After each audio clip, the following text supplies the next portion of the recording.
অনেক ভাইয়েরা আপনাদেরকে বলবে যে কোনো মাজারে যাওয়া যাবে না, মাজার ভেঙ্গে চুরমার করে দিতে হবে, মাজার ভেঙ্গে সমান করে দিতে হবে, এই ধরনের মেসেজ আপনাদেরকে দিবে এবং বলবে হাদিসের মধ্যে আছে উঁচু কবর ভেঙ্গে সমান করে দাও, সব মাজার ভেঙ্গে সমান করে দাও, এটা হাদিসে আছে। এই মেসেজ আপনাকে দিবে, আপনাদেরকে দিবে। কলেজ ইউনিভার্সিটিতে যে সমস্ত ভাইয়েরা আছেন আপনারা নিশ্চয়ই এটা ইতিমধ্যে পেয়ে গেছেন এই কথাটা। আজকে আমি এই বিষয়টা একটু শেয়ার করি। মাজার ভাঙ্গার কথা আসলে কি হাদিসে আছে? সহিহ মুসলিম, সুনানু আবি দাউদ, মিশকাতুল মাসাবিহ এবং অন্যান্য হাদিস গ্রন্থেও একটা রিওয়ায়াত হযরত আলী রাদিয়াল্লাহু আনহু থেকে বর্ণিত।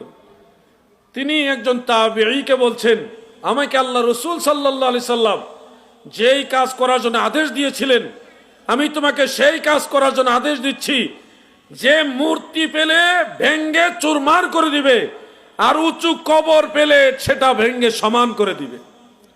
মানে উঁচু কবর ভেঙ্গে সমান করার আদেশ আল্লাহ রসুল সাল্লাল্লাহু আলাইহি সাল্লাম দিয়েছেন। এটা সহিহ হাদিস। এই হাদিসটা আপনাকে দেখাবে অ্যাপস থেকে, মোবাইলের অ্যাপস থেকে আপনাকে দেখাবে, দেখুন যে আল্লাহ রসুল বলছে উঁচু কবর ভেঙ্গে সমান করে দিতে হবে, মাজার রাখা যাবে না। অনেক বক্তারা ওয়াজ করে না যে শাহজালালের মাজার ভেঙ্গে দাও, মাজার ভেঙ্গে দাও, এই ধরনের ওয়াজ কিন্তু অনেকে করে। আজকে আমি সেই ওয়াজটাই করছি। যারা মাজার ভেঙ্গে দিতে চান, আমি আপনাদের শত্রু নয়, আপনাদের আমাদের মাঝে মতদ্বন্দ্ব কি নিয়ে সেই মূল পয়েন্ট আপনাদের সামনে তুলে ধরছি। যেই হাদিসের উপরে নির্ভর করে বলছেন মাজার ভেঙ্গে দিতে হবে, সেই হাদিসটা তো আমি শোনাইলাম, শোনাইছি কিনা? মাজার ভেঙ্গে দিতে হবে হাদিস শোনাই নাই আপনাদের? এবং কোন কোন কিতাবে আছে আমি আপনাদের বলে দিয়েছি। আমার যদি উদ্দেশ্য খারাপ হতো বা উদ্দেশ্য প্রণোদিত বা আমার ব্যক্তিগত স্বার্থ হাসিলের জন্য আলোচনা করতাম, তাহলে আমি কিন্তু হাদিস না বইলা একতরফা আলোচনা করতাম। আমি আগে মাজার ভাঙ্গার যে দলিল ওনারা দেয় ওটা আগে শুনাইলাম। এবার আমরা ওই হাদিস পড়ার পরেও কেন মাজার ভাঙ্গি না, বরং মাজার জিয়ারত করতে যাই কেন, এটার একটা কারণ কি, এরপরে কোন আমরা মাজার ভাঙ্গি না, উঁচা কবর ভাঙ্গি না, আমরা আরো উল্টা কবর জিয়ারত করি, মাজার জিয়ারত করি, এই হাকিকতটা একটু বলে দিই। আপনাদের জানা দরকার আছে কিনা? কারণ কথায় কথায় টানে, কথায় কথা টানে, এই জন্য প্রাসঙ্গিক এই কথাটা আমি আপনাদের সংযুক্ত করে দিচ্ছি। প্রিয় ভাইয়ের আমার, সহিহ বুখারীর মধ্যে উল্লেখ, হযরত আনাস ইবনে মালিক সহ আরো অন্যান্য সাহাবীরা বর্ণনা করেছেন। হাফিজ ইবনে হাজার আসকালানী ফাতহুল বারী শরহে বুখারীর মধ্যে হাদিসগুলি ডিটেইলস উল্লেখ করেছেন, আলোচনা করেছেন। ইমাম বদরুদ্দিন আইনি উমদাতুল কারির মধ্যেও হাদিসগুলি তিনি ডিটেইল তশরিহ করেছেন। অর্থাৎ আল্লাহ রসুল যখন মক্কা থেকে হিজরত করে মদিনা মুনাওয়ারায় প্রবেশ করেন, মদিনার মসজিদে নববী তখন ছিল না। সর্বপ্রথম আল্লাহর নবী জুমার নামাজ পড়ছে মসজিদে কুবার পাশেই একটা মসজিদ আছে, ওটাকে মসজিদে জুমা বলা হয়, মসজিদে জুমা বলা হয়। ওইখানে সর্বপ্রথম আমার দয়াল নবীজি জুমার নামাজ পড়েছেন। ওইখানেই ইজা নুদিয়া লিসসালাতি মিন ইয়াউমিল জুমআ এই আয়াতে কারিমা নাজিল হয়েছিল। এরপরে দয়াল নবীজি কুবা মহল্লায় নামাজ পড়েছেন, ওখান থেকে মদিনা মুনাওয়ারায় এসেছেন। আসার পরে প্রথমেই কিন্তু মসজিদে নববী শরীফ মদিনা শরীফে ছিল না, জায়গাটা নেওয়া হলো। তারপরে মসজিদ বানাইবার সিদ্ধান্ত নবীজি নিলেন। যেই জায়গায় মসজিদে নববী, বর্তমানে যেই জায়গায় মসজিদে নববী, এই জায়গাটা ছিল খালি জায়গা, কিছু খেজুর গাছ ছিল, ছোট ছোট উঁচু উঁচু টিলা ছিল, ওইখানে কিছু ইয়াহুদীদের উঁচা উঁচা মাজার ছিল, কবর ছিল, উঁচা উঁচা কবর ছিল। কোন জায়গায়? যেখানে মসজিদে নববী, ওই জায়গাটা মসজিদ বানাইবার সিদ্ধান্ত নেওয়া হলো।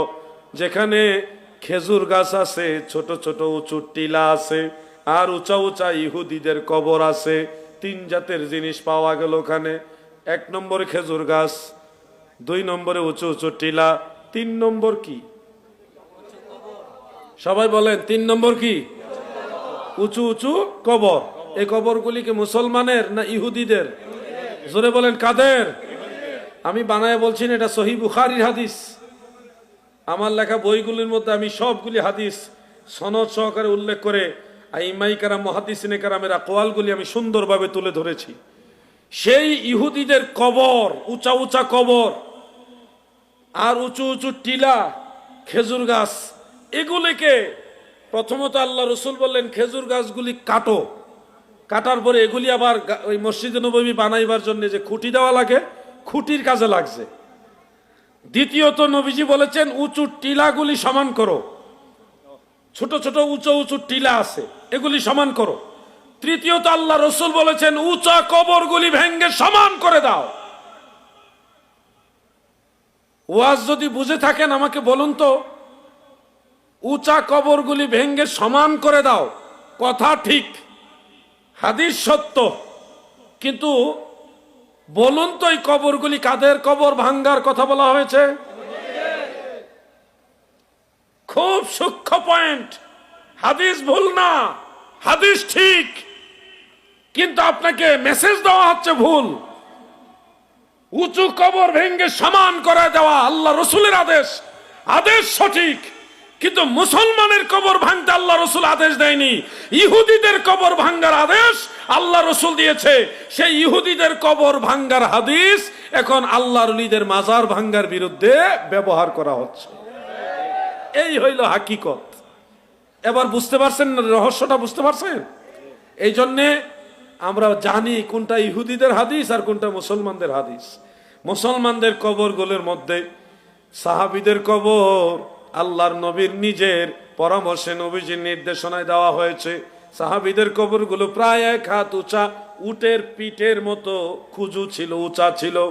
এখনো মদিনার মসজিদে নববীর পাশে জান্নাতুল বাকি কবরস্থান আছে, বিশাল বড় কবরস্থান, যেখানে আল্লাহর নবীর আহলে বাইতরা শুয়ে আছে, খাতুনে জান্নাত শুয়ে আছে, ইমাম হাসান শুয়ে আছে, হযরত উসমান শুয়ে আছে, হযরতে ফাতেমা রাদিয়াল্লাহু আনহা, আম্মা জান আয়েশা সিদ্দিকা রাদিয়াল্লাহু তাআলা আনহা সহ অসংখ্য সাহাবারা সেখানে শুয়ে আছে।